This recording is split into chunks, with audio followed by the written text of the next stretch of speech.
नमस्कार दोस्तों। आज हम लोग इंग्लिश में जो बिहार बोर्ड का इंग्लिश 100 मार्क्स का होता है उसका क्वेश्चन आंसर पढ़ेंगे और वो भी पोएम का पढ़ेंगे। और इसमें से आपका क्वेश्चन जो होता है 10 गो रहता है, 2 नंबर वाला आता है, 10 गो रहता है, उसमें 5 गो बनाना रहता है और 5 गो का आंसर देना रहता है। और वो क्वेश्चन आंसर किताब से, बुक से रहता है और जो ज़्यादा चैप्टर इम्पोर्टेंट है उसको ही आगे लेकर के आए हैं। आगे पोएम वाला सेक्शन चलेंगे, उसके बाद प्रोज वाला चलेंगे। तो चलिए हम लोग देखते हैं। ऐसे तो बुक तो हम ऑफलाइन में पढ़ाए हैं, अब देखिएगा इससे करने की कोशिश करिएगा। और इसको ज़्यादातर बेहतर होगा कि कुछ पढ़ कर करके और इससे सीख कर करके और इससे मिला करके लिख लीजिएगा। चलिए तो हम लोग सबसे आगे चलते हैं। यहाँ पे लिख दिए हैं 12th 100 marks English question answer है। ये पहला पोएम में है, ये इम्पोर्टेंट है। Sweetest love I don't go ना, जिनके लेखक हैं जॉन्डन साहब ना। जॉन्डन साहब को जाना रहता है कहाँ, जर्नी पर जाते हैं अपने बिलव्ड, यानी बिलव्ड इनका महबूबा का नाम क्या रहता है, एन मोर नाम रहता है। तो इसका short question and answer short में ही लिखना रहता है, आपको 50 या 60 वर्ड्स में लिखना होता है। चलिए पहला क्वेश्चन हम लोग देखते हैं। पहला क्वेश्चन है, why does the poet want to go away from his beloved. कहते हैं कि द पोएट माने होते हैं लेखक। लेखक क्यों अपने बिलव्ड को छोड़ करके नहीं जाना चाहते थे, ठीक ना। या क्यों उनको जाने पर उनके जो बिलव्ड थे यानी कि एन मोर जो थे, वो क्यों, उनका रिएक्शन क्या था, वो क्यों क्या सोचती थी। तो देखिएगा इसमें है कि the poet wants to go away ना, कहते द लेखक जो हैं वो जाना तो चाहते थे फ्रॉम हिज बिलव्ड, मन के अपने अथी को छोड़ करके बिलव्ड को। कहते हैं बिकॉज ऑफ डेथ, क्योंकि उनकी बिलव्ड जो थी वो सोचती थी कि क्या हो जाएगा, इनका डेथ हो जाएगा। थोड़ा सा चलिए देखते हैं हम लोग। यहाँ पे है कि the poet wants to go away from his beloved ना, वो जो लेखक हैं वो अपने बिलव्ड को छोड़ करके उनको जाना पड़ता है, बिकॉज क्योंकि ना, और उनके बिलव्ड को, उनको बिलव्ड के क्यों, बिकॉज ऑफ डेथ, क्योंकि उनके बिलव्ड जो है सोचते थे कि अगर जर्नी पर गए और इनका डेथ हो गया था। He says that death is return का, उस कहते हैं कि death is return and he wants to amuse himself. कहते हैं कि अगर वहाँ जाने पर ना, अगर बुक पढ़ाए होंगे तो उसमें देखिएगा कि अगर जाने पर अगर मेरा मृत्यु भी हो जाएगा तो मैं खुशी खुशी कुछ कर लूँगा, एक्सेप्ट कर लूँगा। तो ये इसको आप याद रखिएगा। दूसरा क्वेश्चन में चलते हैं। देखिए यहाँ पे थोड़ा सा हाली हाली बताना रहता है, क्योंकि ज़्यादा देरी तक अगर चला जाएगा मिनट बढ़ जाता है। थोड़ा सही से पहला ही क्वेश्चन लिख लेते हैं।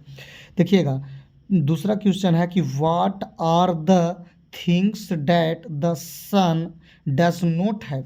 कहते हैं कि व्हाट आर थिंग्स, कहते हैं कि सन के बारे में लेखक क्या बताते हैं। सन माने कि सूरज, तो वो हम बताए होंगे बुक में अगर पढ़ाए होंगे तो कि कहते हैं कि मेरे प्यार तो आप ही हैं। अगर ना हम, मेरे पास तो शॉर्ट वे होगा, माने जर्नी पर से तुरंत ही चलाएंगे। लेकिन एक सन, एक सूरज का एग्जांपल लेकर के बताते हैं कवि जो हैं जॉन्डन साहब ना, बताते हैं कि एक जो सन है वो कभी भी जर्नी पर से, उसका तो एक 24 घंटा में वापस आता है। एक जर्नी होता है, उसका भी एक जर्नी होता है, लेकिन वो अपना टाइम पर करता है। उसके पास कोई शॉर्टर वे नहीं है, लेकिन मेरे पास तो क्या है, शॉर्टर वे है। तो वही लिखे हैं कि the sun does not have desire. कहते हैं सन के पास तो कोई डिज़ायर नहीं, इच्छा नहीं है। सन एंड शॉर्ट वे, और उसके पास ना तो कोई कुछ ही है, शॉर्ट वे, छोटा रास्ता है। It moves on A fixed path, और उनका एक फिक्स पाथ होता है। पाथ मैंने रास्ता होता है, मैंने फिक्स होता है। 24 घंटा में दिन रात होता है ना, तो ये इसका फिक्स है। अब देखिएगा तीसरा क्वेश्चन हम लोग जानेंगे। तीसरा क्वेश्चन है कि what will make the speaker's journey speedier. कहते हैं कि what will make the speaker's माने जो बोलने वाले हैं, जो लेखक हैं, जर्नी स्पीडियर। कहते हैं कि जर्नी स्पीडियर माने क्या, स्पीडियर जर्नी के बारे में क्या लेखक बताते हैं।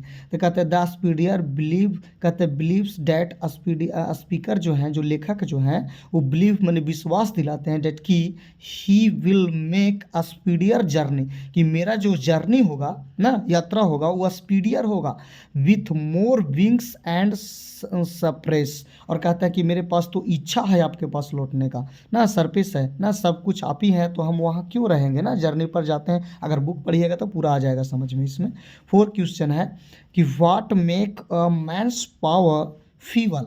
देखिए यहाँ पे हम बताए थे, कहते हैं कि मैंस पावर फ्यूअल, फ्यूअल मैंने कमज़ोर होता है, कहते हैं मनुष्यों की शक्ति इतनी कमज़ोर कैसे है ना। कहते हैं कि मनुष्य जो होता है ज़्यादा अपने भाग पर विश्वास करता है। वही लिखा है कि man's depends on his fortune ना, वो फॉर्चून अपने भाग्य पे विश्वास ज़्यादा करता है। Which makes his power feeble, इसीलिए उसका पावर क्या होता है, फीवल, कमजोर है। That can not added another, और कहते हैं कि उसमें कोई अलग से उसमें कोई जोड़ भी नहीं सकते हैं। अनदर आवर कहने का मतलब कोई अलग वैसा, और रिकॉल मैंने दोहरा सकते हैं। जैसे कहते हैं इसमें कि अभी बुरे वक्त चल रहा है हमारे ना, तो बुरे वक्त है, फिर आने वाला में सुख भी आएगा। तो कहते हैं कि जब मनुष्य सुखी होता है तो बहुत ज़्यादा मतलब खुश रहता है, लेकिन जब दुखी होता है तो भगवान से रूठ जाता है। उसी के बारे में इसमें समझाता है। If a good Fortune follow, कहते हैं कि ऐसा लेकिन लोगों को करना नहीं चाहिए। गुड फॉर्चून फॉल, ऐसा होता है, भाग तो होता है कि अपना भाग खेलता ही रहता है, लेकिन हम लोग का जो है वो करना चाहिए। चलिए तब 5वां क्वेश्चन देखिएगा। देखिए ये गलत लिखा गया था, उसके वजह से नीचे आंसर है इसका। तो देख लीजिए पहले question, how to sighing and weeping after the speaker. कहते हैं कि साइंग माने होता है आह भरना, आह भरना माने ना जो साई करते हैं, रोते हैं ना, विलाप करते हैं। तो ये कहते हैं कि how to sigh and weeping, वह आह भर रही थी और रो रही थी। इफेक्ट द स्पीकर माने कि कवि के सामने जो है, जो लेखक है उनके सामने क्यों रो रही थी। तब वह कहते हैं कि साइंग एंड बीपिंग कहते हैं कि डिस्टर्ब द पोएट्स, कहते हैं desire and he becomes restless. और वो आह भर रही थी ना, क्योंकि वहाँ जाने के बाद सोचते हैं ना, लेखक की जो पत्नी होती है वो सोचते हैं कि वहाँ जाकर के ऐसे नहीं कि इनका इच्छा बदल जाए ना, ये रेस्टलेस हो जाए, ऐसे कुछ सोचते हैं। तो चलिए अब 6 क्वेश्चन में चलते हैं समय को बिना गवाए हुए। कहते हैं कि how does the beloved waste the speaker's life. कहते हैं कि जो द बिलव्ड, जो उनके प्रियात्मा हैं, वेस्ट द स्पीकर्स लाइफ, उनके लाइफ के बारे में क्या बताते हैं। The beloved waste the speaker's life by taking the best hour of him. कहते हैं कि मेरा जो अच्छा पल है वो आप ही के पास है ना, मेरा जो अच्छा पल, सबसे अच्छा, जो लेखक बताते हैं कि मेरा जो सबसे अच्छा पल है वो आप ही के पास है, तो हम कैसे आपके छोड़ करके जा सकते हैं। 7 क्वेश्चन है कि in what way will lovers remain united ना। यहाँ पे कहते हैं कि जो एक प्यार का जो रिमेंस दिखाया गया इसमें, वे एक रास्ता है, उसमें क्या है तो देखिएगा, lovers will remains united who are keeping in one another's hurt. कहते हैं कि मेरा जो ना दिल भी धड़कता है, हर्ट होता है, वो आपके लिए ही है। डेथ कैन नोट, कहते हैं कि सेपरेट देम, और कहते हैं कि हम आपसे अगर मृत्यु भी हो जाएगा तो वो भी आपसे अलग हमको नहीं कर सकता। मृत्यु ही एक है जो हमको अलग कर सकता है आपसे, लेकिन बशर्ते और भी कोई अलग नहीं कर सकता है। चलिए आगे देखिएगा। अब हम लोग वो चैप्टर हो गया। अब इसके बाद द सोल्जर। सोल्जर जो है ये भी बहुत ज़्यादा इम्पोर्टेंस है, और सोल्जर जो है रूपर्ट ब्रूक लिखे हैं, ये एक इंग्लैंड के हैं, ये एक सोनेट है, याद रखिएगा। चलिए देखिए इसका क्वेश्चन आंसर हम लोग शॉर्ट में जानेंगे। कहते हैं कि is the speaker afraid of death. कहते हैं जो स्पीकर हैं, जो लेखक हैं, जो अफेयर्ड माने डरा हुआ, ऑफ द डेथ, वो डेथ से क्यों नहीं डरते हैं ना। तो कहते हैं कि नो, ये ऐसा डरते नहीं, अफेयर्ड नहीं होते हैं, डेथ से नहीं डरते हैं। No the speaker is not afraid of death. वो कहते हैं कि नहीं, स्पीकर जो है, लेखक जो हैं, वो डेथ से नहीं डरते हैं। क्यों, ओनली एक corner of the foreign field. कहते हैं कि अगर जहाँ पे मेरा मृत्यु हो जाएगा, वो सदा के लिए वो ज़मीन कहाँ का हो जाएगा, इंग्लैंड का हो जाएगा। और इसका पोएम पढ़े होंगे तो आपको समझ में आ रहा होगा। कहते हैं दूसरा क्वेश्चन है कि if at all he dies in the, कहते हैं कि battle, how would he like to be remembered. कहते हैं कि अगर मेरा मृत्यु भी हो जाएगा उस जगह पे, अगर जहाँ युद्ध करने के लिए जाते हैं तो कहते हैं कि वो जगह जो वो हमेशा ना, कहता है कि मेरे देश का नाम होगा, जहाँ तक जो ज़मीन होगा ना, अगर उसके लिए अगर लड़ेंगे, एक सैनिक है ये ना। कहता है because an unforgettable soldier who was never afraid of death. कहते हैं कि एक सच्चे जो सैनिक होते हैं, अनफॉरगेटेबल सोल्जर ना, वो कभी भी नहीं सोचते हैं मरने के लिए ना।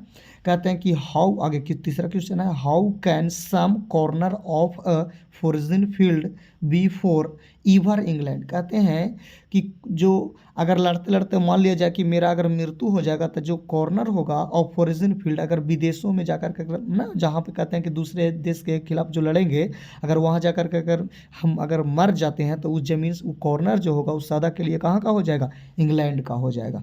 कि इसका आंसर देखिएगा, if he dies in the battle field he would be buried somewhere in a foreign field. बताएं कि नहीं ना, and that part of the foreign field will be for ever England. वो हमेशा कहाँ का हो। चलिए देखिए यहाँ पे थोड़ा सा कुछ प्रॉब्लम हो गया था ना, कहता है if he dies in the battle field he would be buried somewhere in a foreign field and that part of the foreign field will be for ever England. और कहते हैं कि अगर मेरा मरते मरते अगर उस जगह पे अगर मृत्यु भी हो जाएगा तो सदा के लिए कहाँ का हो जाएगा बाबू, इंग्लैंड का हो जाएगा।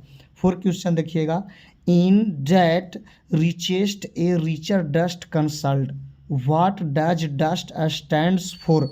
कहते हैं कि रिचर डस्ट की कंसल्ट के मतलब क्या होता है, आपको पोएम में हम बताए होंगे।